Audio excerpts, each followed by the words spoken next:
Welcome to Mongrels Garage. If this is your first time joining us, thank you very much.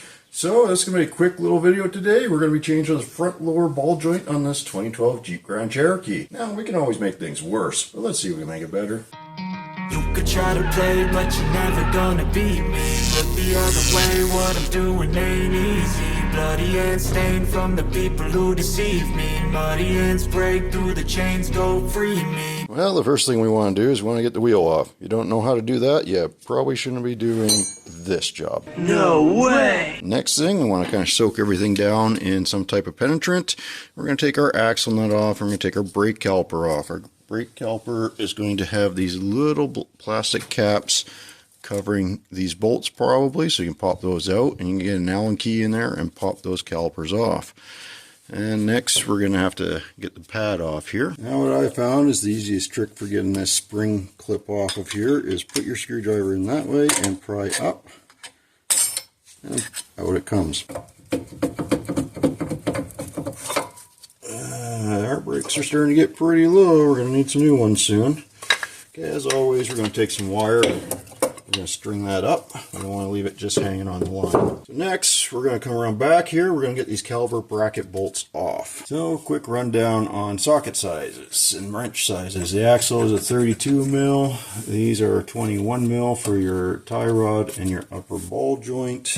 And your brake caliper bracket bolts. Lower ball joint, I think that's a 24 mil nut on it. Hey, these bracket bolts are 21 mil and they're going to take a fair amount of torque, so I got my breaker bar. I'll try not to hit my camera.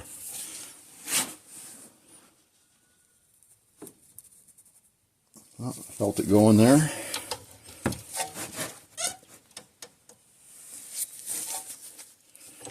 There we go. And we can get that with the ratchet now. Oop, hit the camera.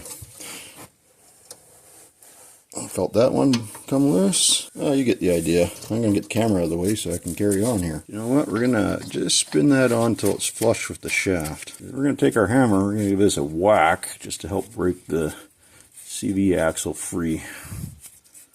That's pretty good. Shouldn't damage either.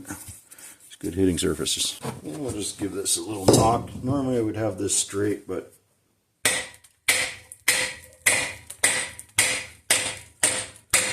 you can see our shaft is now loose. Should be able to spin the nut back off relatively easily, and everything is good. Now, we also have the brakes all off of here, so at this point we're going to take this little O-ring off of here so we can get our rotor off. And you can't quite see it because of all this junk on here. Trust me, it's there. And that's just there to hold this in place. Doesn't really seal anything, it just kind of keeps our rotor from popping off. Well, let's get our tie rod soaking. Basically, we're just going to keep knocking this, try to get the corrosion out of here. Maybe get a little PB blaster in there or some other penetrant, WD-40, whatever. Knock her loose. One of those things.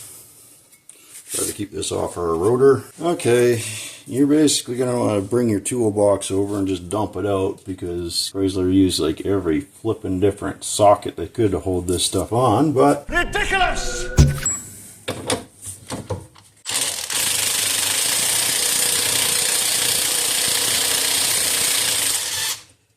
Well, there's our tie rod.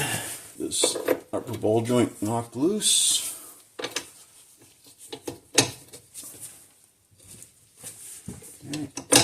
Broke that loose. Yeah, I can use our ratchet now. So one tip I want to give you is you want to get this nut off all the way. If it starts getting tight, then run it back on and then run it back off. That'll help clear the threads out. But we want to take it off all the way and then we're going to thread it back on a little bit. The reason for that is if we don't take it off all the way, we knock this ball joint loose, then the nut could have too much friction on it and we're in trouble at that point because it's a pain in the butt to deal with it at that point.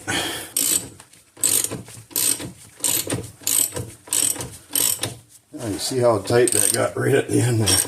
So we want to make sure we run it all the way off first. Whew. Alright, I'll just spin it back on a little ways. Okay, now we gotta get our hammer. We're gonna knock these suckers loose. You can actually see there is a flat spot for doing that. Right here. And this usually takes more than one hit, so be prepared. Tie rod's being a little more of a pain, so what we're going to do is we're going to run the nut back on. Get you in here. Not quite flush yet. So we were hitting it here, right there.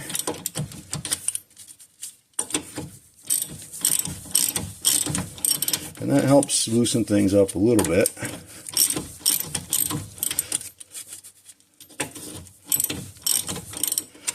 And there we're flush. Now we're just going to do it this way. There it is. And hopefully that nut's not too tight that we can't spin it off. And it is. Yay! I love it when that happens. Well, the good thing there is an Allen key in the top of that we can hold it with. Now, depending on whether this stuff is factory or aftermarket, you might have some different sizes going on here. This is why we always run the nut off first. Sorry about that. It's just so they're not so tight that we can't even do this. And before we get too carried away, we're also going to want to take our ABS sensor out, which, boy, that can be a challenge sometimes. You get pretty fused in there. Well, I'm going to continue struggling with this for a little bit. You get the idea. 3 hours later. Put the nut back with it so we know what goes where. Do our ABS sensor, that should be 10 mil. By the way, if anyone has a good trick for getting these out, please let me know. I'm going to keep working on that. Top here, we're going to hit that with a hammer. See if we can get this ball joint to crack free.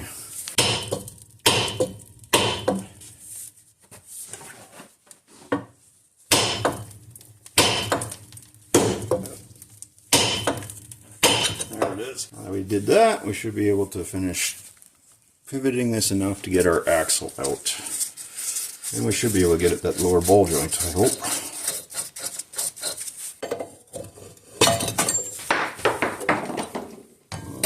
Try to remember where that went. You know what you are? You're a dipstick. Okay, well, that gave us enough access to maybe get an Allen key into our ball joint. Bigger than a 6 mil. So here's the situation we're currently looking at. We've got our 8 mil Allen key into the top of the ball joint. We've knocked the axle back far enough that we can get access at it. Yes, I did break this silly ABS sensor. Hopefully it still works and we can get this done without doing this, but otherwise I'll have to order up a new one. Hey, along the lines of making things worse, right? But sometimes these things happen. Anyways, we are just going to keep working this back and forth, getting some lube on there and getting that off until we can get this to come free. Now I would have liked to have done this with a press, but since we couldn't get this out, we're going to do it with our ball joint tool. And you want to make sure when you're selecting your cup, take your new ball joint and see which one. See, you can see that's not going to work. So we had to get our biggest cup. Anyways, let's give this a shot, see what happens. I'll try to do it with one hand. Not a great plan. Okay, we can see it's moving. So I'm just going to keep going here. Okay, we're going to pull that out, check on our progress. Alright, you can see we're definitely making progress, so we're going to keep on going. I'll put it all back together and keep giving her the beans. Okay, I will admit, trying to get this thing to start was a real pain because you don't have enough room for this cup to get in here with this top on it. And it started crooked and all sorts of things. It took me a while, needless to say, but we got it. You can see it's through, seated. So, excellent. Excellent. I can get this thing hung back up and see how things go. We're going to lift this back up, gauge it back into the spindle here. Make sure you have this shim on your axle. It will like to fall out on you, so just slip it back up in there, and then you're going to slip the ball joint on and that kind of in all at the same time. We got our new lower ball joint in, we got the nut on, and we got it safetied. We haven't put the circ fitting in it for the grease yet, but that'll come just before we put the wheel on. Now we're going to move up to this upper ball joint, but we're probably going to have to get the jack underneath here and kind of lift this up in order to get that to get close enough to put it back together. But before I do all that, I'm going to try to clean up this mess a little bit. Now, commence Operation Vacuum Suck. Okay, we got our top ball joint done back up, and we put some thread locker on there before we start the nut. Make sure you do that. Get your thread locker on there first, and we'll torque it up. We'll get onto the tie rod. Now that we've got this all kind of put back together, we've put the axle nut on with the impact for now. We are going to take it back off. We're going to put some Loctite on here, and we are going to torque this properly before we do any driving. Normally, you just give her some ooga doogas, and that's all well and good, but with stuff like bearings, you don't want to do that. You want to have a proper preload on them. So we will torque this to the 229 foot-pounds that it's supposed to be torqued to. Let me go get some rags and some brake clean. I'll clean up that rotor. We'll pop it back on. Definitely got to order up some pads and rotors, but for now, this will survive for a little bit longer.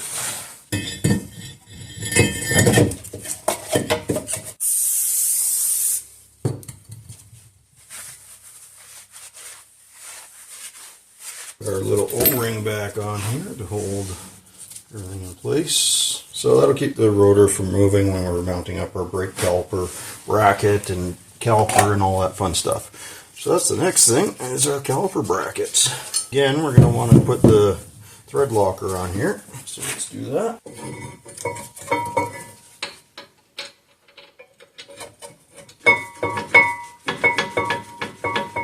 Ding, ding, ding.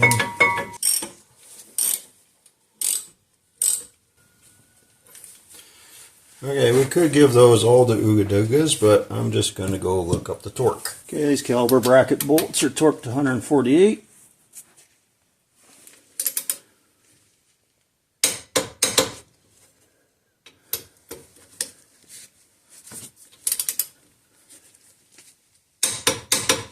Okay, those are done. Now we can get our caliper back on and our pads. And those caliper bolts are torqued to 41 foot-pounds. Hopefully we don't have to slide pistons back in to get these to fit back on, but came off, should go back on. But if we do, we do. Alright. You like that, are you?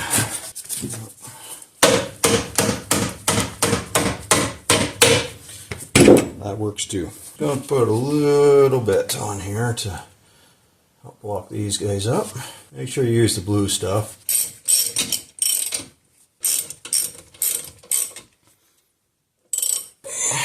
41 foot-pounds.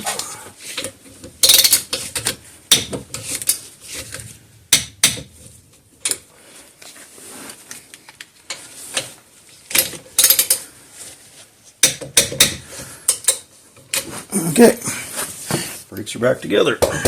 Remember to put these little black caps back in where your caliper bolts are. Keep junk from getting in there. There we go.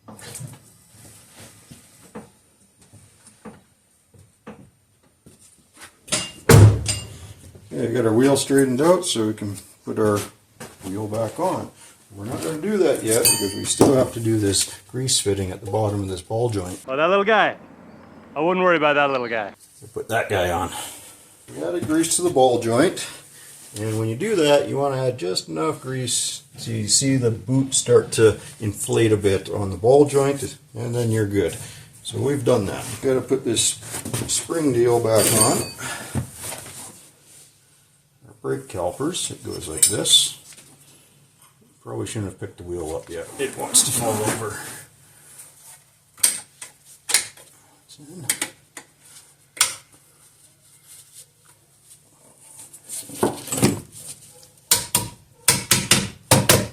Okay. And the other thing we want to do is we want to knock this center cap out of the wheel for now. Because remember, we still got to do this axle nut. Get too carried away. Let's make sure we can still get to the axle nut. Oh, you betcha. Good.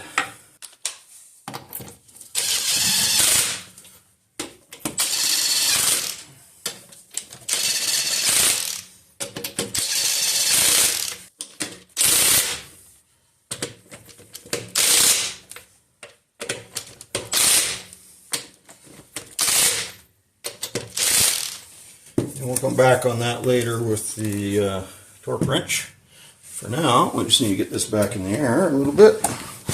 Jack stand and stuff out.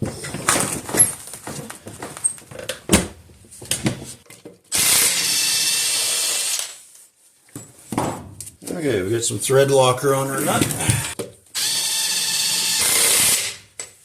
Good.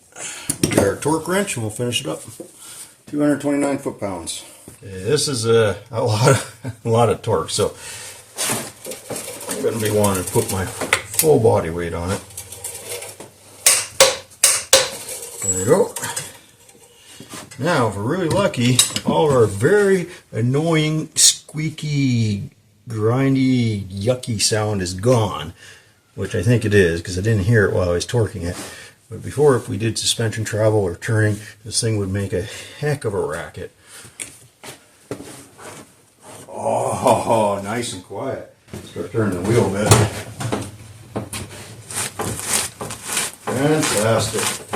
Now for the last little bit of torquing, drop our torque wrench down to about 110, 120.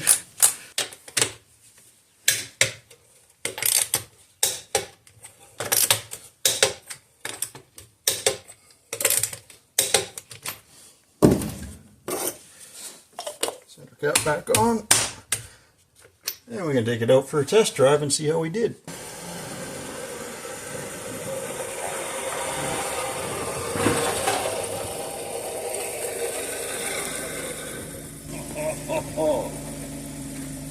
Nice and quiet. Let's see how it does. Oh, nice and quiet. I'm liking that. Oh, this thing used to be so screechy. You just hear this horrible squeaky noise.